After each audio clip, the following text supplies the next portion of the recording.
سبيل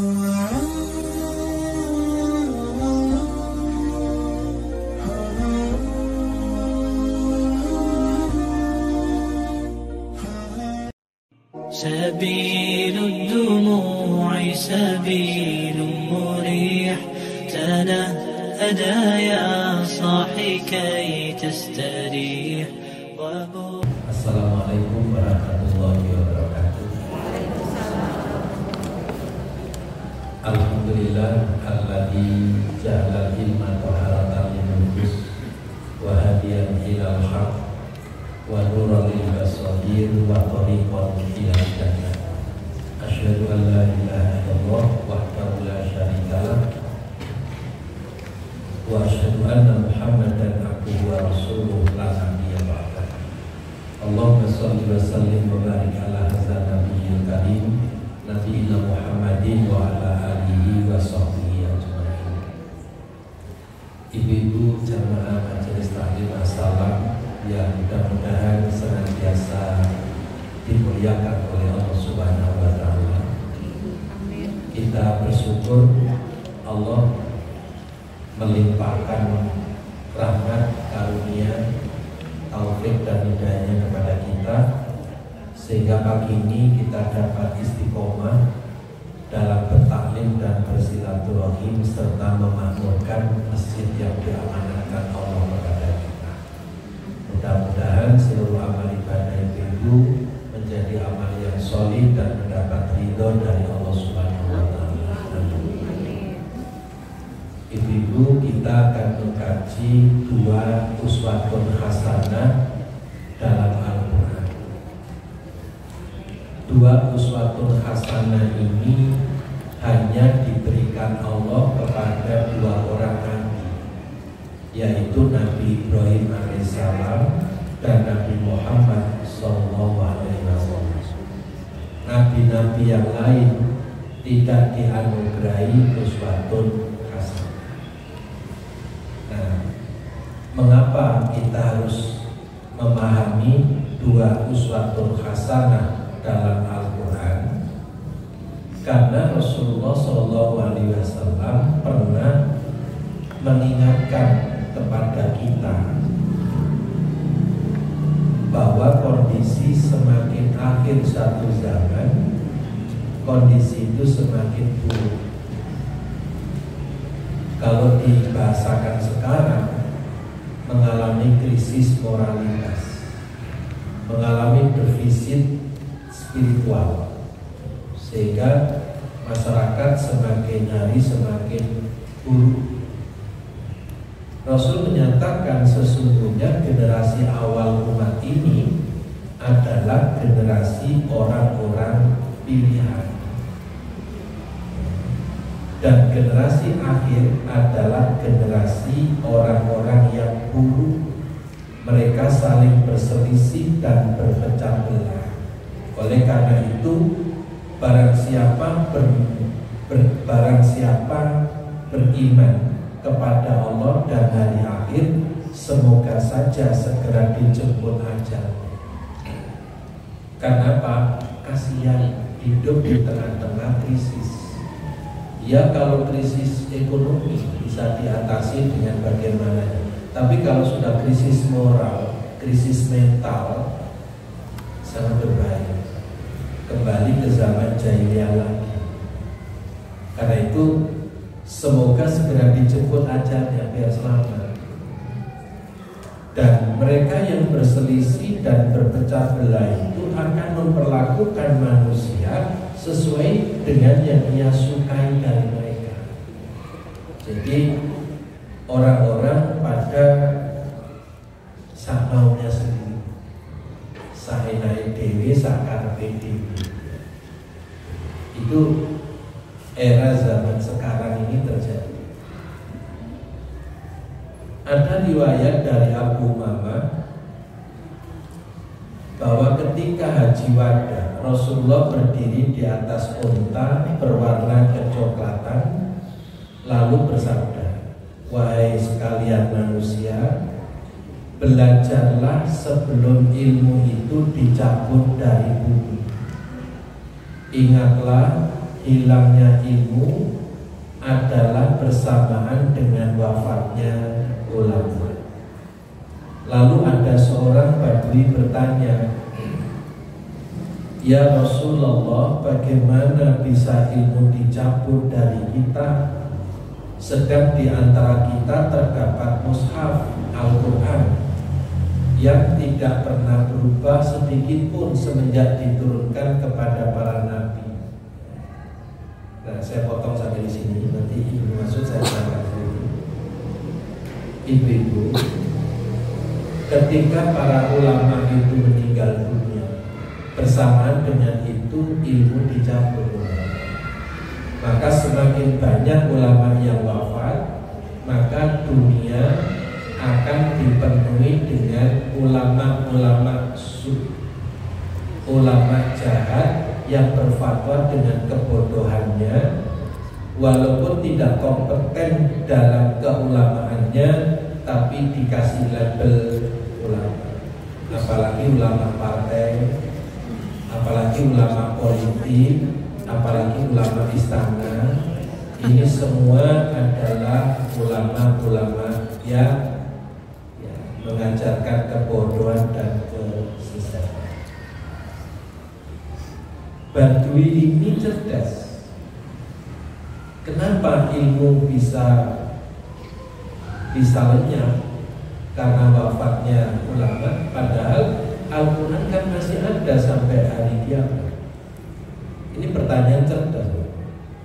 Nah, kalau dijawab, Quran memang ada, tapi disalahgunakan oleh ulama su untuk menjustifikasi fatwa-fatwa yang berbasis hawa nafsu dan budaya untuk dipoles Quran. Itulah yang disebut dengan wajidalul munafiki bil kitab, orang-orang munafik yang berfatwa dengan Al-Quran. Jadi apa? Di akhir zaman Al-Quran banyak disalahgunakan untuk kepentingan. Misalnya wajidalul munafiki bil kitab itu muncul kelompok LGBT itu mendapat fatwa dari seorang ulama, katanya dasarnya ada kok nikah sesama jenis itu. Surat Ar-Rum ayat 21. Ya. Ar-Rum 21 itu kan bunyinya begini, wa min ayatihi an khalaqalakum min anfusikum azwaja. Dan di antara tanda-tanda kekuasaan Allah, kebesaran Allah adalah Allah menciptakan untukmu pasangan hidup dari jenismu sendiri. Inilah yang dipelintir menjadi dasar bolehnya nikah dengan sesama jenis.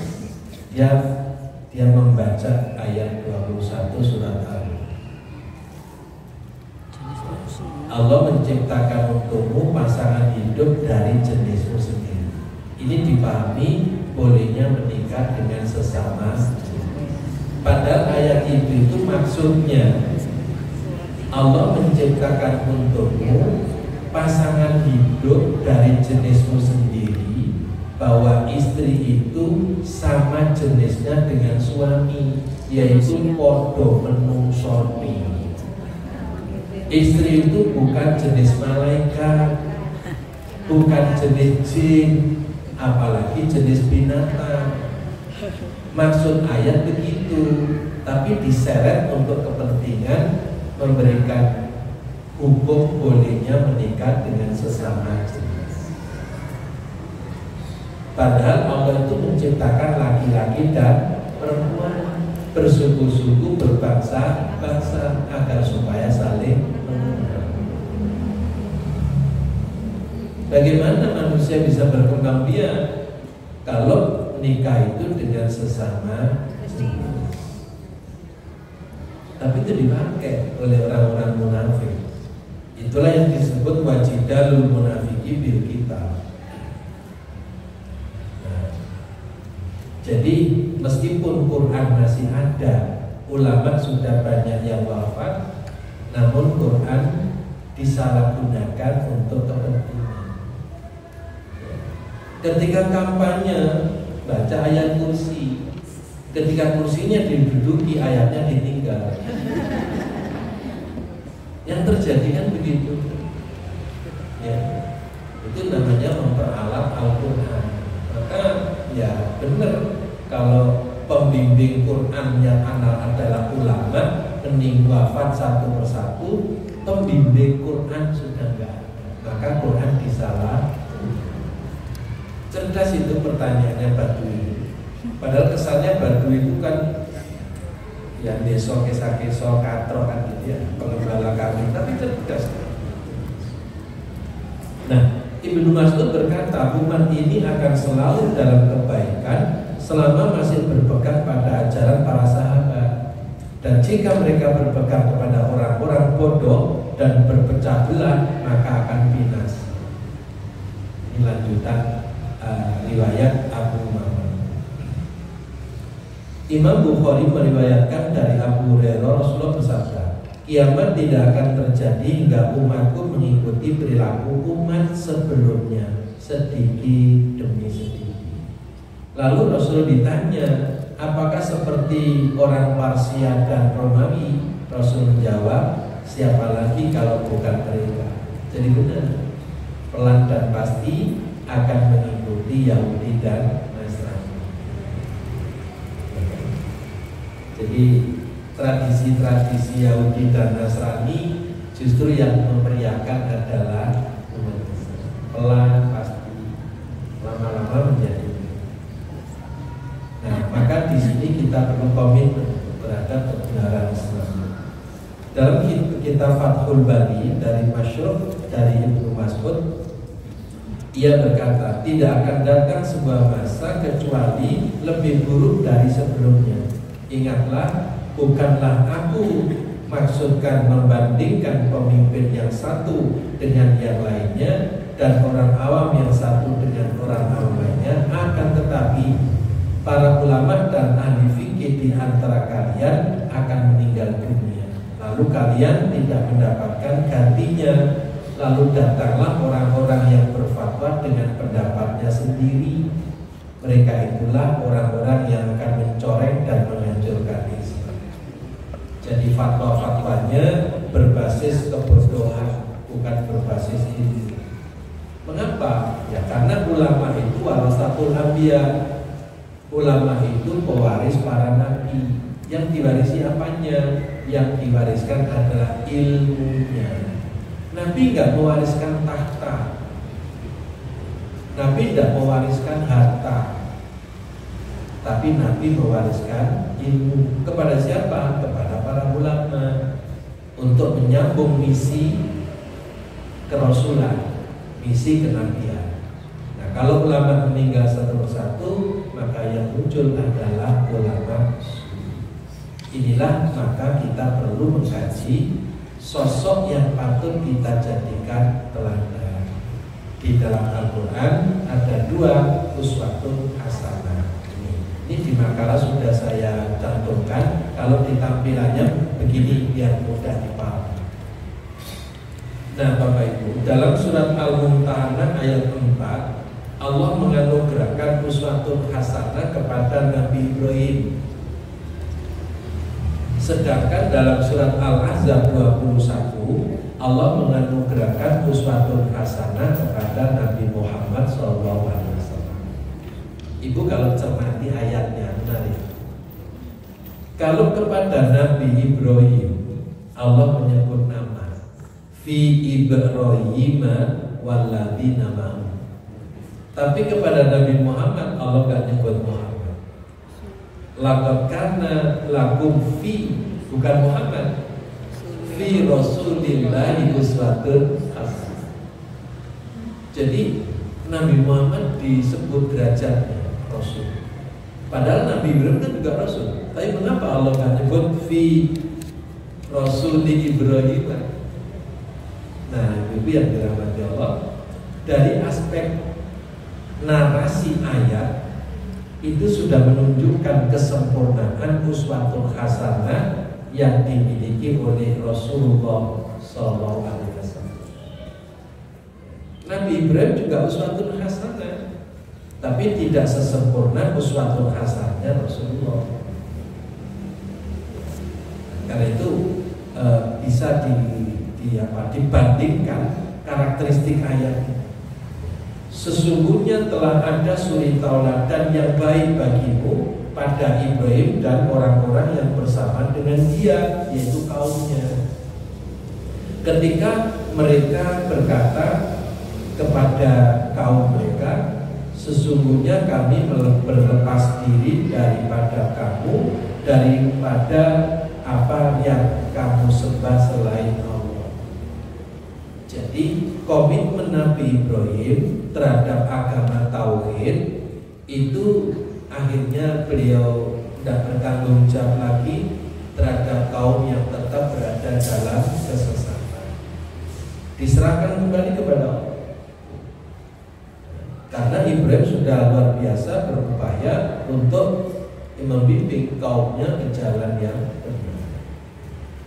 Nah, sedangkan Nabi Muhammad SAW itu sesungguhnya telah ada pada diri Rasulullah itu suri tauladan yang baik bagimu.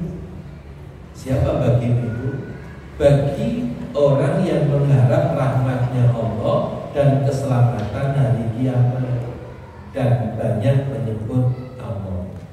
Nah, ibu yang dirahmati Allah, masing-masing uswatun hasanah untuk dua orang nabi ini masing-masing diberi rekomendasi. Tidak main-main. Di ayat 6 surat Al-Mumtahanah Allah mengulang lagi uswatun hasanah bagi Nabi Ibrahim. Dan redaksi ayatnya sama dengan surat Al-Ahzab ayat 21. Laqad kana lakum. Sedangkan Mumtahanah 4 kan tidak pakai la, langsung qad kan. Qad kana kan. Nah, sedangkan Mumtahanah 6 adalah laqad kana lakum.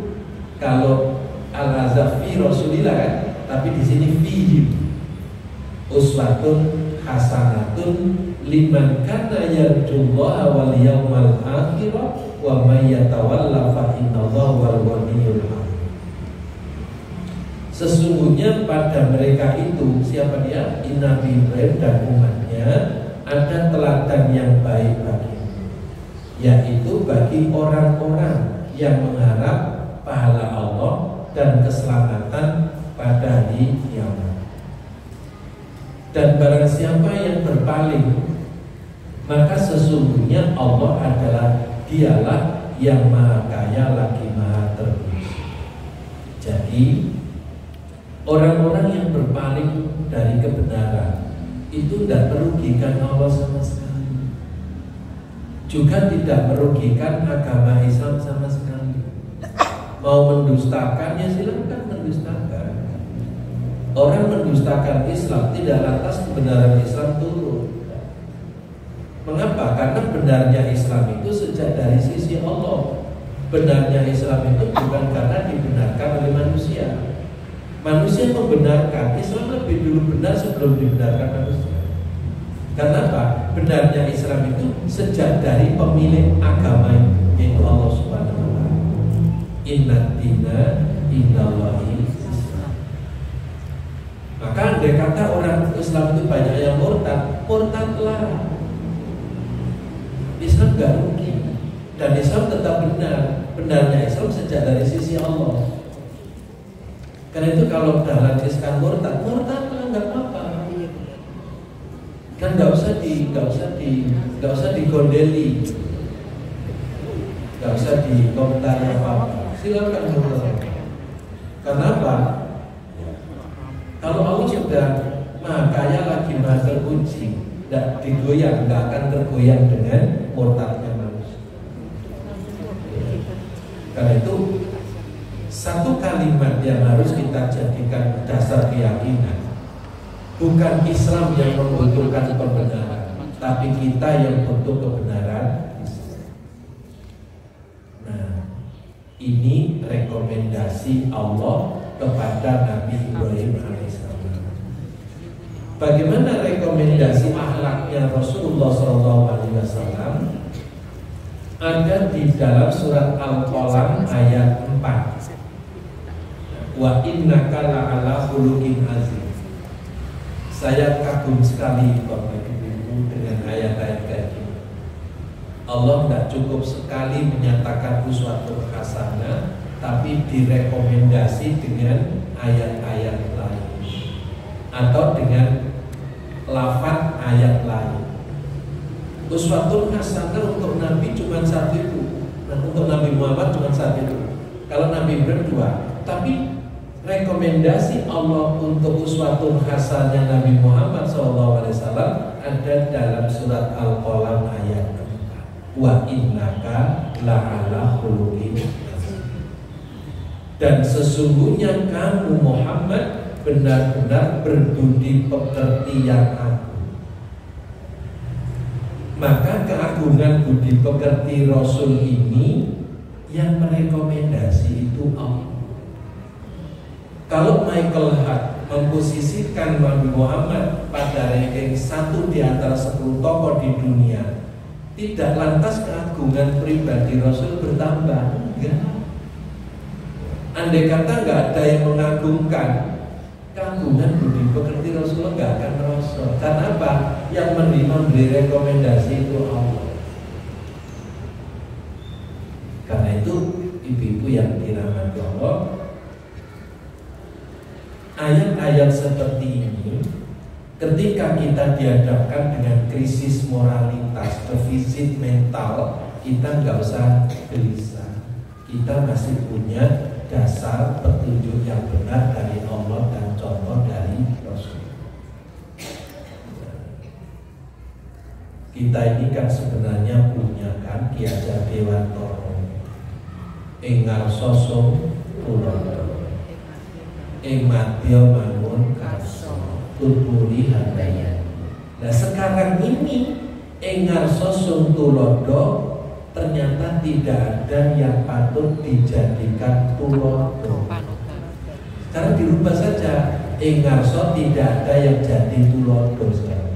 Deledek sono tulodo. Karbo tulodo. Iya kan? Sederhana. Padahal guru dosen itu ditekan terus, bangun karakter yang di atas doe. Gimana bangun karakter kalau penguasa menetapkan kebijakan bagi-bagi alat kontrasepsi? Bangun karakter kayak apa? Kalau alat kontrasepsi dibagi-bagikan kepada siswa, siswa tanya, ini alat apa Bu? Ini alat apa Pak? Terus menggunakannya gimana caranya Pak? Gimana? Ini kebijakan yang busuk. Karena itu dalam filsafat Yunani, pembusukan ikan itu diawali dari kepala. Jadi proses pembusukan ikan itu dari kepala dulu, busuk terus akhirnya sampai ke buntut. Nah, dalam kehidupan berbangsa dan bernegara, kalau kepala-kepala itu sudah mengalami proses pembusukan pola pikir, mentalitas, nanti rakyatnya juga akan mengalami pembusukan. Karena itu Bapak Ibu yang dirahmati Allah, ngeri sekali. Ibu kalau ikuti di medsos itu kan luar biasa, kayak banjir masalah kehidupan kita. Dan yang bikin masalah itu ya manusianya sendiri. Allah nggak ngasih kok masalah untuk manusia. Manusia yang bikin masalah sendiri. Dan ketika masalah itu berkembang, angkat tangan, cuci muka, sembunyi tangan dan sembunyi muka. Ini bukan urusan saya, aku nggak ngerti, tanyakan kepada sana. Ya sih ngambil kebijakan sopo. Nah jadi ketika kita mengalami krisis ini, mari sebagai manusia yang diberi petunjuk Al-Quran dan hadis, mari kita kembali kepada Allah. Nah ibu, misi akhlak Nabi Muhammad SAW ini tercantum dalam dua riwayat. Pertama di dalam Adabul Mufrad Imam Bukhari meriwayatkan dengan lafaz solihal akhlak. Innama bu'istu liutamima solihal akhlak. Sesungguhnya aku diutus untuk menyempurnakan akhlak yang baik, akhlak yang solihah. Sedangkan riwayat Baihaqi ini yang sering terkenal, sudah akrab, ya, anak-anak kita juga sudah tahu. Innama bu'istu liutamima makarimal akhlak. Sesungguhnya aku diutus hanya untuk menyempurnakan kemuliaan akhlak, makarimal akhlak, menyempurnakan keutamaan akhlak. Liutamima, untuk menyempurnakan makarimal akhlak, akhlak yang mulia. Artinya apa? Kok makarimal akhlak? Kok tidak makarimal iman? Kok tidak makarimal syariah wal muamalah? Kenapa tidak makarimal ibadah? Kok makarimal akhlak? Jawabannya di sini. Makna hadis ini adalah akhlak yang diajarkan Rasulullah itu menyempurnakan seluruh ajaran akhlak yang diturunkan Allah kepada para rasul terdahulu. Jadi rasul-rasul itu juga mengajarkan akhlak, hanya belum sempurna. Mengapa belum sempurna? Bukan berarti Nabi itu gak sempurna. Belum sempurnanya ajaran akhlak karena populasi manusia masih sedikit dan problem akhlak juga belum kompleks. Nah, maka wafatnya seorang Nabi yang mengajarkan akhlak ini dilanjutkan dengan Nabi berikutnya yang diutus oleh Allah juga untuk melanjutkan ajaran akhlak, tapi belum sempurna. Nah, berganti Nabi, berganti Rasul yang juga mengajarkan akhlak ini, sempurnanya ada di pribadi Rasulullah SAW.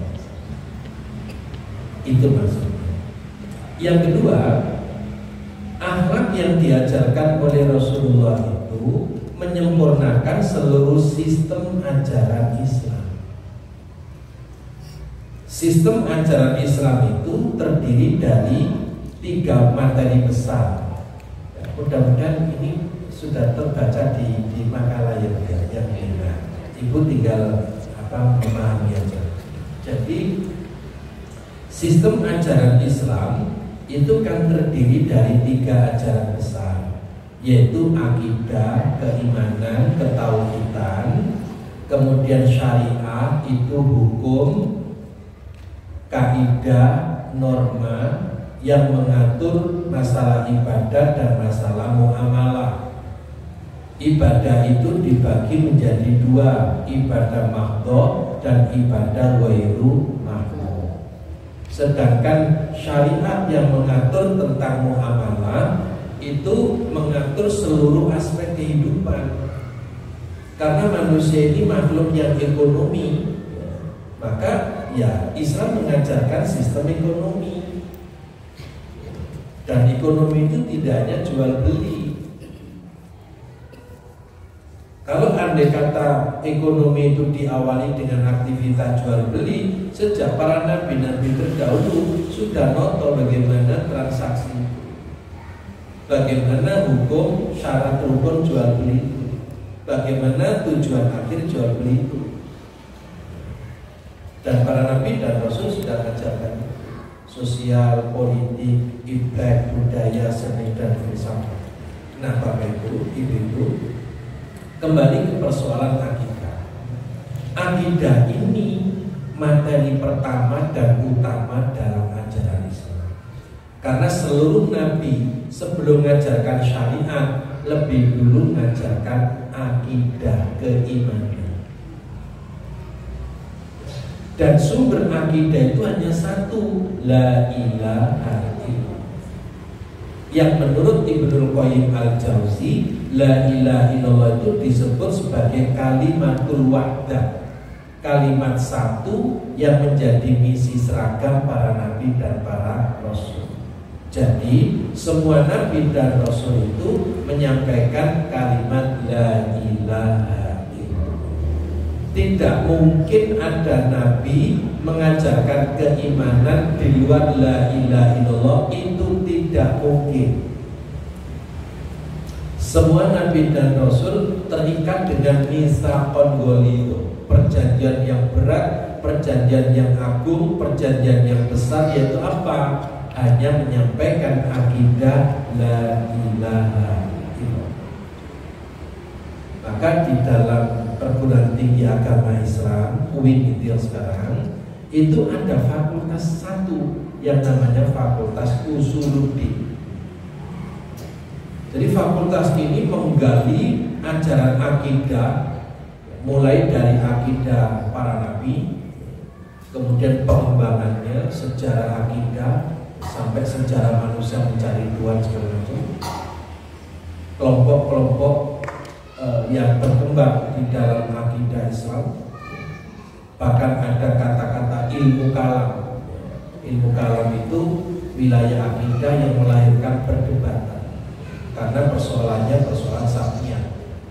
Jadi akidah ini luar biasa. Dalam istilah akidah ada kata-kata sumuliyatul usul. La ilaha illallah itu sumuliyatul usul. Sumuliyah itu sempurna, usul itu dasar. Jadi dasar yang sempurna bagi kehidupan itu adalah akidah yang bersumber dari la ilaha illallah. Itu namanya sumuliyatul usul. Dasar yang sempurna, kondisi yang sempurna, pondasi yang sempurna. Kemudian syariat ini. Syariat ini mengatur ibadah. Ibadah itu dibagi jadi dua. Kalau ibadah mahdhah itu ketentuannya baku, tidak boleh ditambah, tidak boleh dikurangi. Yang menentukan ini hanya Allah dan Rasul. Misalnya waktu sholat itu sudah ditetapkan oleh Allah sebelum kita lahir. Inna sholata kanat alal mu'minina kitaban mawquta. Maka pesan moralnya adalah karena waktu sholat sudah ditetapkan oleh Allah sebelum kita lahir, maka kegiatan yang kita adakan hendaklah mempertimbangkan waktu sholat. Jangan mentang-mentang kita punya kegiatan ngatur waktu, sholatnya diabaikan. Padahal waktu sholat lebih dulu ditetapkan oleh Allah dibanding jadwal waktu kegiatan kita. Itu makna dan kesamuranya. Demikian pula bilangan rokaatnya, kaifiyatnya, doanya, yang membatalkannya, syarat rukunnya. Nah, sholat itu masuk kategori ibadah mahdhah. Termasuk zakat. Zakat itu juga ibadah mahdhah karena ada ketentuannya. Ada nisab, batas minimal orang wajib zakat. Maksimalnya ya tambah wajib. Minimalnya saja wajib, apalagi maksimalnya. Itu namanya nisab. Harta harus berumur 1 tahun, namanya haul. Kemudian berapa persen? Yang bergerak dari 2,5% sampai 20%. Kapan dikeluarkannya? Ya itu waktu keluarkan zakat ada waktunya. Apa macam-macam yang harus dizakati? Ada macamnya tentunya. Kepada siapa? Ada 8 asnaf. Nah, ketika ada ketentuan bagus seperti ini, namanya ibadah mahdhah. Sedangkan ibadah ghairu mahdhah itu seperti apa? Kalau dalam hal harta dan kebaikan, sedekah itu ibadah ghairu mahdhah. Karena sedekah itu tidak pakai haul, tidak pakai nisab, tidak pakai asnaf, tidak pakai persentase, tidak pakai kapan. Kapan saja boleh sedekah, dengan apa saja boleh, kepada siapa saja boleh, di mana saja boleh. Jadi serba boleh itu sedekah. Tapi kalau zakat itu ada ketentuannya. Jadi dengan ini bisa kita bedakan mana ibadah mahdhah dan mana ibadah ghairu mahdhah. Contohnya yaitu kalau zakat ibadah mahdho, kalau sedekah ibadah ghairu mahdho. Maka lebih luas sedekah daripada zakat. Zakat terkait dengan harta kekayaan kan, sama zakat jiwa yang namanya zakat fitrah. Tapi sedekah tidak mesti berhubungan dengan harta. Karena Rasulullah menyatakan kullu ma'rufin shadaqatun, semua kebaikan itu adalah sedekah. Maka tidak mesti berhubungan dengan uang, tidak mesti berhubungan dengan harta, karena seluruh kebaikan itu nilainya adalah sedekah. Bahkan sedekah yang tidak pakai modal juga tidak keringetan, itu senyum. Wa tabassamu fi wajhika shadaqatun, senyummu untuk saudaramu itu adalah sedekah. Senyum ramah, langsung senyum. Senyum ramah, apalagi ya gandengannya itu. Senyum, sapa, salam kan gandengannya itu ya. Ya, kadang jabat tangan, cipika-cipiki, terus cipito, terus cipitos, tos. Itu juga sedekah. Sebenarnya Bu, kalau mau jujur ya, koreksi, sama-sama menggerakkan bibir, antara yang senyum dengan mencep itu kan beda dalam segalanya. Senyum itu menyenangkan orang, tapi kalau mencep itu jengkelkan orang. Satu. Senyum itu orang jelek pun jadi manis, tapi mencet pun orang jelek tambah jauh. Orang cantik jadi jelek. Jelek. Orang senyum itu dapat pahala, orang mencet dapat dosa. Orang senyum itu adil, orang mencet itu zalim. Mengapa zalim? Karena meletakkan posisi bibir tidak pada tempat. Posisi ya. Nanti dilihat di kaca masing-masing di rumah kan. Jadi itulah sedekah. Kan gini ya. Kalau digambar ini ya antara ke atas sama ke bawah kan kurvanya itu. Ada nilai sedekah yang dinilai sebaik-baik sedekah oleh Nabi. Nanti salam saya untuk bapaknya.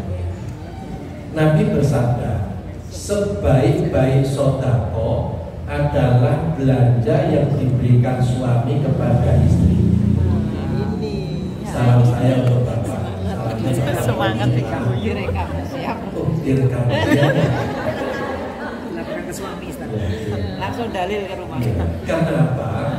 Karena semua yang diberikan suami itu untuk kemaslahatan keluarga, untuk sandang, pangan, papan, kesehatan, pendidikan.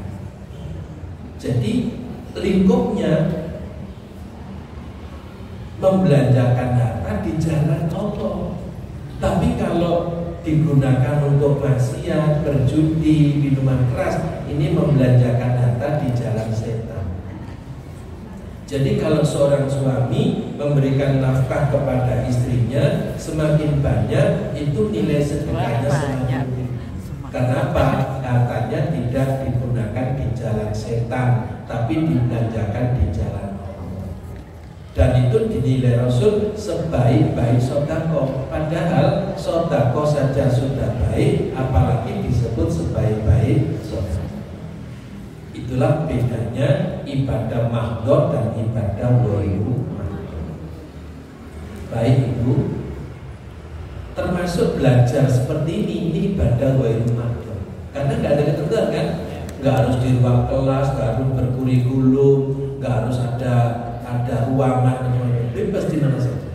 Belajar itu sejak dari buayan ibu sampai ke liang, berarti tidak ada batasan ruang dan waktu. Belajar dengan siapapun boleh. Saya punya murid di Indonesia itu malah menjadi guru ngajinya ayah dan ibu. Jadi dia sudah kelas 5, itu sudah pinter ngaji, ayah ibunya diajari sama dia. Dan dia sekarang jadi imam kalau sholat jamaah di rumah. Ini mulia sekali. Jadi ayah ibunya malu anaknya pinter ngaji, kok ayah ibunya tidak bisa ngaji. Akhirnya belajar ikro, belajar umi segala macam. Jadi belajar itu dengan siapapun yang punya kelebihan, mari kita share, berbagi. Karena itu nggak harus terkurikulum. Belajar atau mencari ilmu dalam Islam itu tidak dibatasi oleh waktu dan waktu. Apalagi kita ini ya tidak ada kata malu untuk belajar. Kalau saya belajar aja, enggak ada kata itu. Semuanya dituntut untuk belajar. Ta'awun, tolong menolong itu ibadah rumah. Ta'awun, sedekah, belajar, bekerja itu ibadah rumah. Jadi tidak ada batasan seperti bagaimana.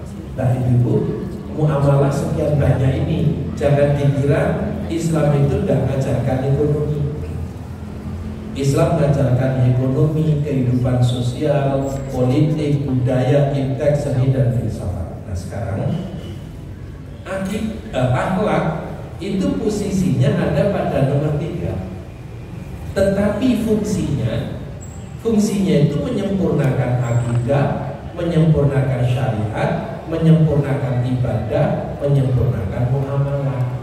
Jadi benar kalau Rasulullah bersabda, innama bu'istu liutammima makarimal akhlak. Itu benar. Karena faktanya ini, akhlak menduduki posisi ajaran Islam yang ketiga, tapi fungsinya menyempurnakan seluruh sistem ajaran. Mari kita buktikan. Bukti akhlak menyempurnakan akidah, keimanan. Kesempurnaan iman ditentukan oleh kesempurnaan akhlak. Akmalul mu'minina imanan ahsanuhum khuluqan. Mukmin yang paling sempurna keimanannya adalah yang paling baik akhlaknya. Maka tanda keimanan seseorang itu bisa dilihat, dievaluasi lewat akhlaknya. Semakin baik akhlak seseorang, itulah cermin keimanan yang dimiliki oleh seseorang. Karena itu iman dan akhlak gak bisa sendiri-sendiri, harus berjalan beriring, harus satu visi. Karena tingginya akhlak seseorang menandai tingginya keimanan seseorang. Semakin rendah akhlak seseorang, ya rendah pula iman seseorang. Nah, secara aplikatif, akhlak itu ternyata memiliki jangka panjang. Man kana yu'minu billahi wal yaumil akhir falyaqul khairan aw liyasmut. Barang siapa yang beriman kepada Allah dan beriman kepada hari akhir, hendaklah berkata yang baik atau diam. Mengapa pakai hari akhir? Kok enggak? Barang siapa yang beriman kepada Allah dan Rasul, hendaklah bertutur kata baik. Tapi mengapa Rasul enggak disebut, tetapi disebut dan hari akhir? Itu artinya akhlak baik dan akhlak buruk itu sampai ke akhirat. Tutur kata yang baik sampai ke akhirat, tutur kata yang buruk pun sampai ke akhirat. Karena itu berakhlak itu berkaitan sekali dengan nasib kehidupan di akhirat. Dan ayat hadis ini ada lompatan. Mestinya kalau mau runtut rukun iman kan, man kana yu'minu billahi wa malaikatihi wa kutubihi wa rusuli baru wal yaumil akhir. 3 rukun Islam dilompati loh dalam hadis. Beriman kepada Allah dan hari akhir. Berarti apa? Istimewa sekali. Maka tutur kata baik ya sampai ke akhirat, tutur kata jelek juga sampai ke akhirat. Ada kasus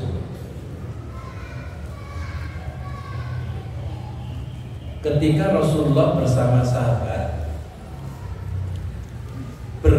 berpapasan dengan iringan jenazah. Iringan jenazah ini disaksikan oleh sahabat.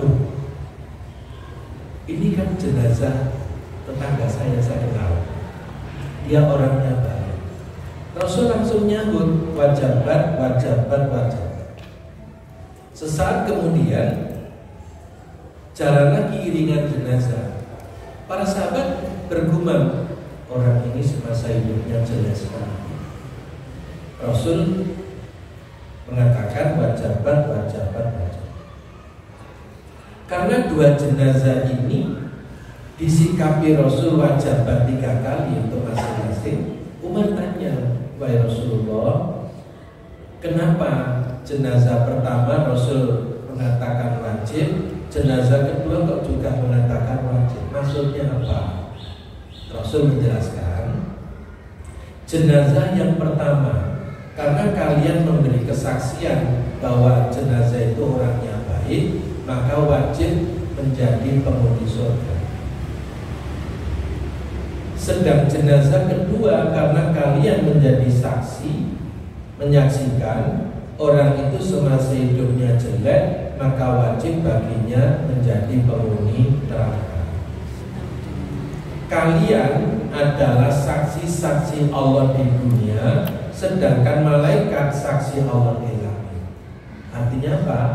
Semua perbuatan kita ini tidak hanya disaksikan oleh Allah, tapi juga disaksikan oleh sesama manusia.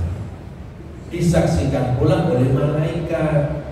Kalau kita hidupnya baik, mereka menyaksikan, ya nanti saksi-saksi itu akan terus sampai ke hari kiamat.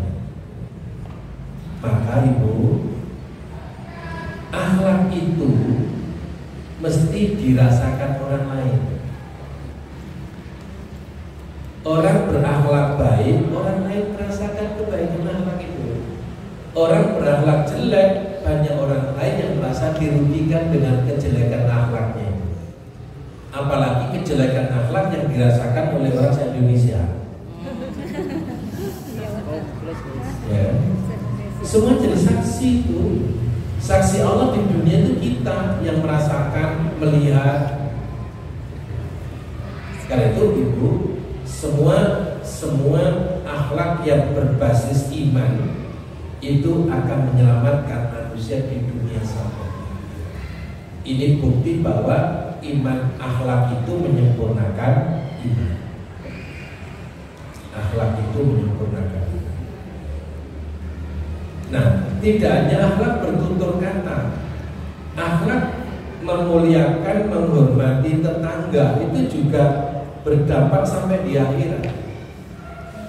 Man kana yu'min wa man kana yu'minu billahi wal yaumil akhir falyukrim jarahu. Barang siapa yang beriman kepada Allah dan hari akhir, hendaklah menghormati tetangga. Mengapa? Tetangga itu saudara terdekat kita, melebihi dekatnya saudara kandung dan senasab. Mengapa? Karena kalau ada apa-apa, kita nggak bisa nunggu saudara kandung yang ada di luar kota. Kalau kita ada apa-apa, yang lebih dulu tanggap itu tetangga kanan dan kiri kita. Karena itu kita harus menjalin hubungan baik dengan tetangga kanan dan kiri. Maka sebelum ada struktur kampung namanya RT, rukun tetangga, hadis Nabi ini sudah menyuruh kita sebelum ada kata RT itu sudah berbuat baik dengan tetangga, rukun, tidak saling merugikan. Kalau ada pohon mangga mangklung ke halaman tetangga, jangan cuma dikasih daun keringnya saja. Kalau panen juga untuk sana, biar tetangganya tidak ngomong-ngomong, cuma dikai daun keringnya untuk panen di tangan dia. Jangan sampai tetangga bilang. Tetangga mencium aroma makanan kita, mereka punya hak untuk menikmati seperti yang kita makan. Kalau kita beli makanan, misalnya beli durian, udah anak kita suruh makan di rumah, jangan dibawa lari-lari ke depan rumah tetangga. Nanti kalau anak tetangga itu kepingin durian jadi masalah. Jadi menjaga perasaan tetangga itu, saling menjaga perasaan tetangga itu termasuk bagian dari iman. Wa man kana yu'minu billahi wal yawmil akhir falyukrim dhaifahu, memuliakan tamu. Nah, Bapak Ibu yang dirahmati Allah, ini bukti bahwa iman itu sempurnanya kalau disempurnakan dengan materi ini masih bersambung, Bu. Nanti akan saya lanjutkan sambungannya. Kita masih membuktikan sempurnanya syariat karena iman, karena akhlak, sempurnanya muamalah ibadah juga karena akhlak. Kemudian kita akan gali keteladanan uswatun hasanah Rasulullah itu seperti apa. Itu akan saya sampaikan mudah-mudahan bisa tuntas sebelum tahun 2005 datang ya. Demikian Ibu, saya dapat amanah dari Ibu Ani. Kemarin saya mohon maaf, kemarin saya edarkan permohonan. Jadi saya tahun 2004 itu mendirikan pengajian lansia setiap Sabtu pagi. Itu sejak 2004. Waktu yang datang cuma 15, 17 sampai 30. Perjalanan berikutnya mencapai sampai 200 jam.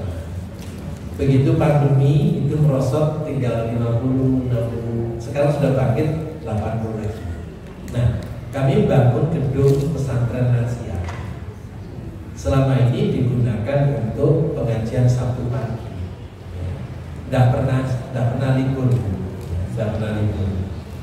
Itu sejak 2004 sampai punya gedung sendiri 2014 sampai sekarang. Nah, pembangunan gedung sudah hampir selesai. Kami kekurangan dana dan kami masih punya hutang dengan toko sekitar 650 juta. Karena itu saya minta bantuan. Gedung ini setiap Sabtu ada pengajian lansia. Seperti itu ini. Jadi duduknya di kursi, di gedung ber-AC, ada multimedia kayak gini. Kemudian di sini mungkin banyak ibu yang pernah ikut sana.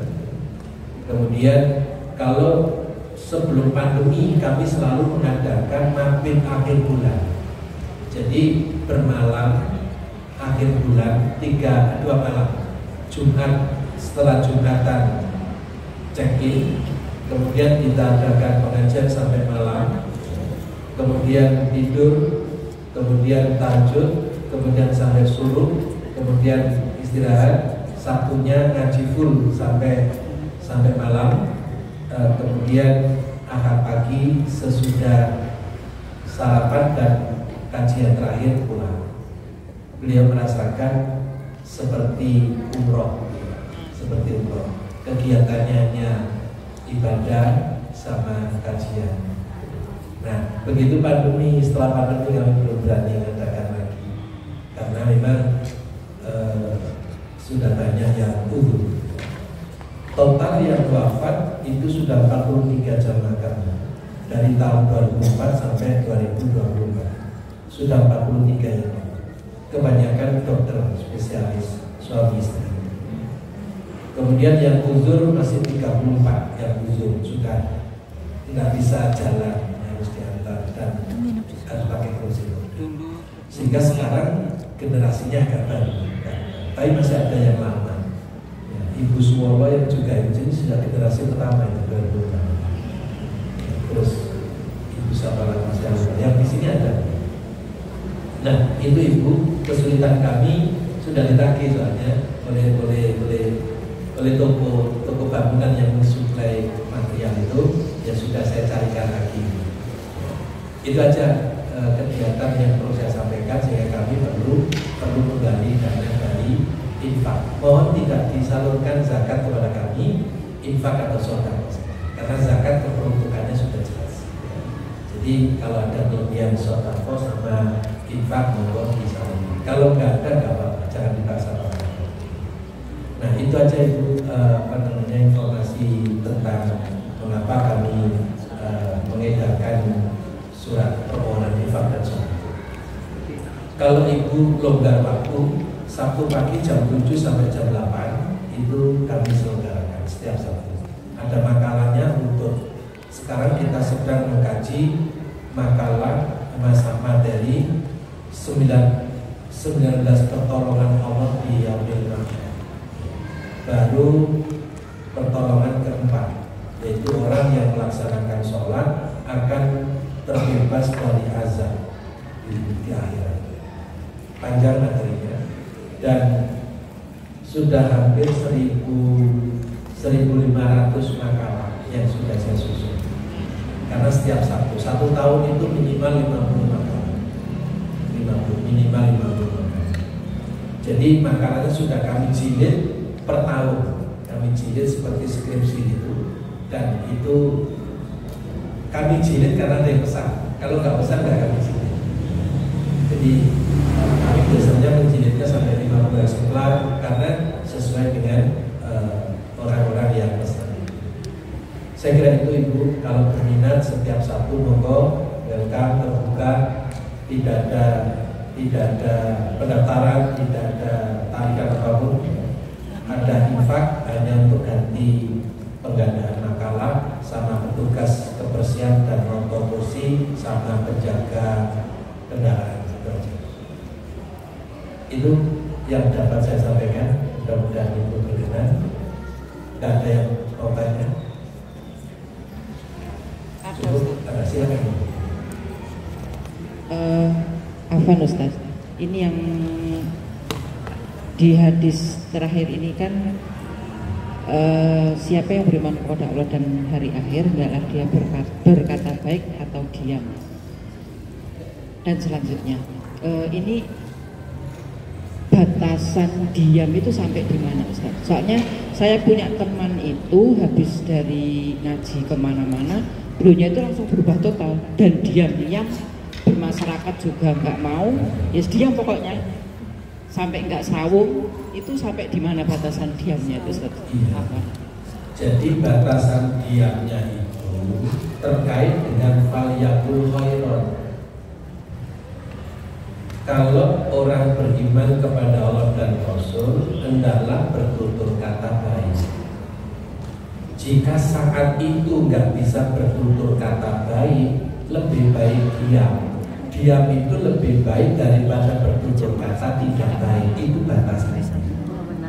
Tidak lantas sesudah mengkaji hadis ini terus diam 1000 bahasa, lah sudah tidak boleh.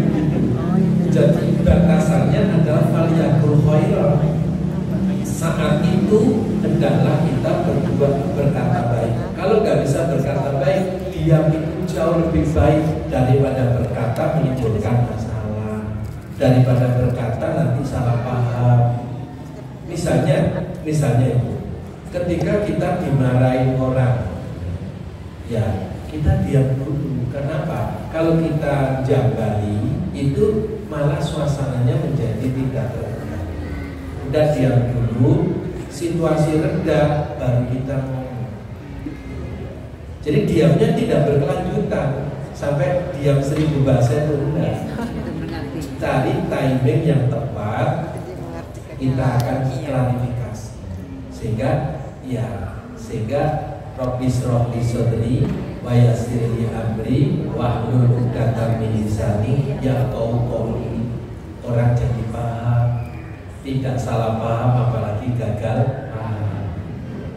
Karena itu auliasmu di sini konteksnya faliyakul khairon. Kita hendaklah bertutur kata baik. Kalau tidak bisa bertutur kata baik, ya sudah diam. Tapi tidak diamnya 1000 bahasa. Diam ketika saat itu, daripada saya ngomong timbul masalah, salah paham, situasinya tidak kondusif, mending diam dulu.